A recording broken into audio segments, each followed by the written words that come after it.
here's a quiz for you to do. There are 4 rounds of 5 questions. So 4 times 5 is 10, 15, 20 questions. Okay, so 20 questions, that means 20 points up for grabs.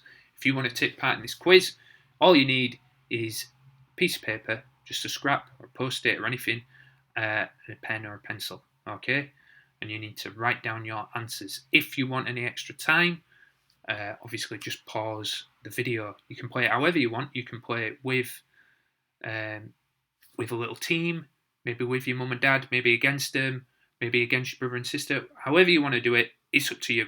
Okay, but when you're ready, when you've got all your stuff, just hit play and have a go at these rounds. I hope you enjoy it, and I hope to see you all soon. So, go get your stuff, get ready, and have a go at this.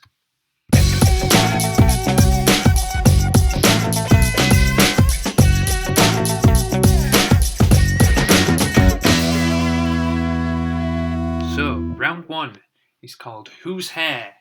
Now, just like Guess Who, I'm going to give you a clue.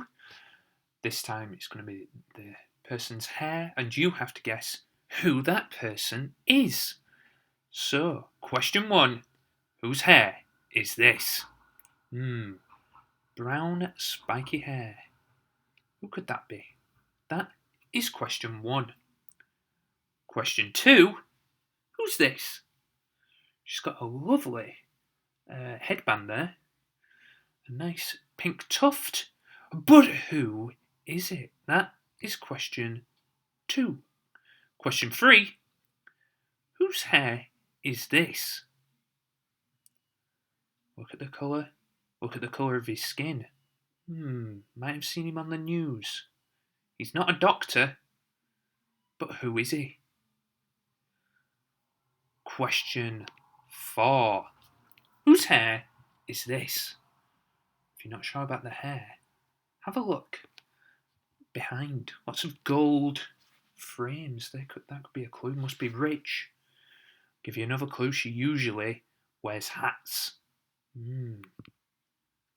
Whose hair is that? And question 5. Whose hair is this? Kind of a luminous green colour. But whose hair is it? Do you know?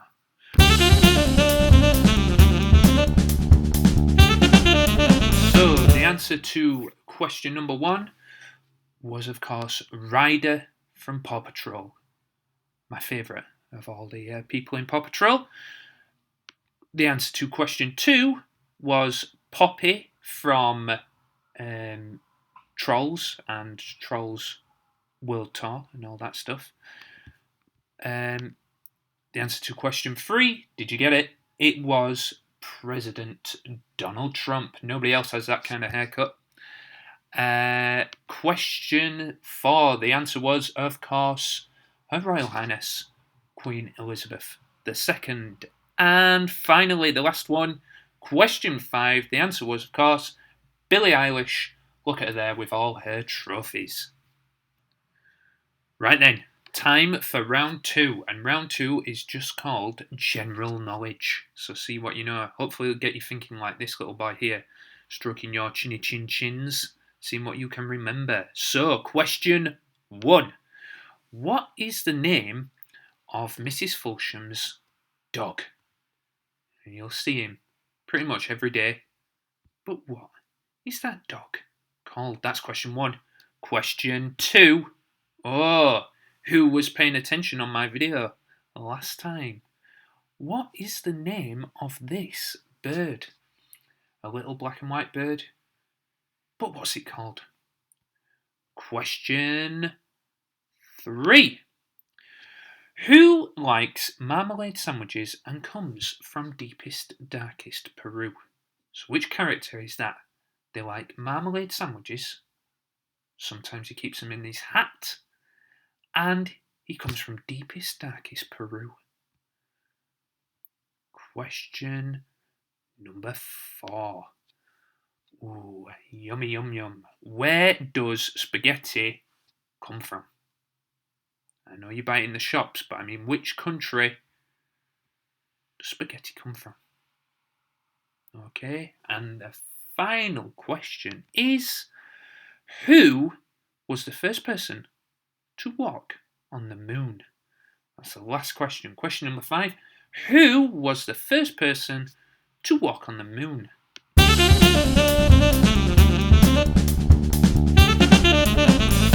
Right then, the answers. The answer to question 1, it was, of course, Wilson. I've spoke to Mrs. Fulsham and he's doing absolutely fine. So yeah, the name of the dog was Wilson, but you all knew that. Question 2. Did you know this one? It is my old pal, the pied wagtail. There it is. Did you get that one right? Were you paying attention before? Question 3. Who likes marmalade sandwiches? It's, of course, Paddington Bear. Question 4. Where does spaghetti come from? Well, it comes from Italy. And question 5. Who was the first person to walk on the moon? That was, of course, Neil Armstrong. Buzz Aldrin came a close second, and Michael Collins, he sat in the lunar module and kept the engine running. So there we go. The answer to that one, Neil Armstrong. Right, so we've reached the halfway stage now. We're at round 3. This one is called Where's Wally? You'll know that book. It's one of my favourites. Wally's gone around the world and he's in different places. You need to tell me where he is. So, question 1. Where's this? There's Wally on a bridge, but where is it? Write that down. Okay. So you get the idea. Where is Wally? Okay, that's a fairly easy one. Try question 2. There's Wally. He stood in front of a ginormous red rock. But where is it? Bit of a tricky one, that one. Have a little think about it. Have you seen it before? Write something down. Question 3. Oh, there he is. Right up there. On top of that mountain. And the mountain has had faces carved into it. But where is it? Which country is that? Have you seen it before? Write something down. Have a guess if you don't. Question 4. Right, is that a mountain? The biggest mountain. What is the name of the tallest mountain in the world? There it is. But what's it called? Write it down. That's question 4. A little bit different for question 5. Wally's gone in his rocket up into the solar system. He's looking at the biggest planet in the solar system. It's got a red dot. You can see it right there. What's it called? Write something down. That's question 5. Okay, so make sure you've got something down, and I'll be going through the answers shortly.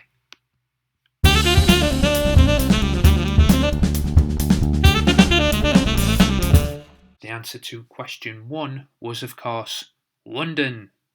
There he is. Outside the Houses of Parliament, big red bus is a big clue. Yeah, that's London, over the River Thames. Question 2, a little bit trickier. Did you get it? This was Australia. That's something called Ayers Rock, or otherwise known as Uluru. Yeah, there he is. Question 3. Wally was on top of Mount Rushmore, which is in the United States of America. And those 4 faces are 4 presidents. He's on top of Abraham Lincoln there. Question 4. The biggest mountain in the world, the tallest, it is, of course, Everest, which is in Nepal. If you wrote Everest, then you've got that one right. And finally, the last one. Wally was looking out onto Jupiter. That's the name of the biggest planet in the solar system. Jupiter was the answer to question number 5. Right then, Next up is the final round. It's round 4, art. Okay, so hopefully you've been doing something creative, making some pictures and maybe making a bit of a mess like this little girl here. Who knows? But let's see what you can remember about art. This is all stuff that we have learnt this year, so I hope you've been paying attention. Question 1. If you mix red paint and blue paint, what colour do you get? So question 1, what colour do you get if you mix red and blue? Question 2. Who is this artist? So I've put a picture that she did, and I've put a picture of her back in the 1960s. Can you remember her name? We went and saw a lot of pictures by her, paintings at the South Bank in London. Lots of stripes, lots of dots, lots of patterns, but what's her name? I'll give you a clue. Her initials are B.R. So her first name begins with B, her second name begins with R. Can you remember? Question 3. So, here we've got a picture by Mondrian, but I've taken all the colour out of it. Now, Mondrian used white spaces and black lines, but he also used 3 other colours in his paintings. What were those 3 colours? I'll give you another clue. They're the primary colours. Okay, question 4. Question 4. This is a picture by Ashevak. But which country is Ashevak from? So that was an artist that we looked at not that long ago. And where was she from? And finally, the very last question. We've done a lot of making pictures out of different materials, out of different bits of paper, maybe bits of foil, things that we've cut up and stuck down. What's that called? What's it called when you cut up different things to make a new picture? Have a little think about it. Can you remember? Okay, and there we go. Make sure you've got something written down, because I'm about to go through the answers.